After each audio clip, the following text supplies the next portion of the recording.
ഉത്തപ്പം വേണോ പിന്നെ ബോണ്ട വേണോ? ഇത്താക്കുചേട്ടൻ തന്ന പുട്ടു വേണോ?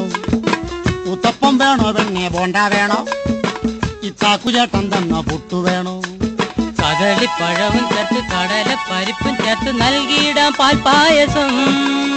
തിന്നു വെണ്ണേ, ആ വേണേ തിന്ന്. എടി വാരി വെണ്ണേ, ആ വേണ്ട വേണ്ട. ഉത്തപ്പം വേണോ പെണ്ണെ ബോണ്ട വേണോ? ഇത്താക്കുചേട്ടൻ തന്ന പുട്ടു വേണോ? ഉത്തപ്പം വേണോ പെണ്ണെ ബോണ്ട വേണോ? ഇത്താക്കുചേട്ടൻ തന്ന പുട്ടു വേണോ? കദളിപ്പഴവും ചേർത്ത് കടല പരിപ്പും ചേർത്ത് നൽകിയിടാം പാൽപ്പായസം. തിന്നു വെണ്ണേ, ആ വേണേ തിന്ന്. എടി വാരി വെണ്ണേ, ആ വേണ്ട വേണ്ട. ഉത്തപ്പം വേണോ പെണ്ണെ ബോണ്ട വേണോ? ഇത്താക്കുചേട്ടൻ തന്ന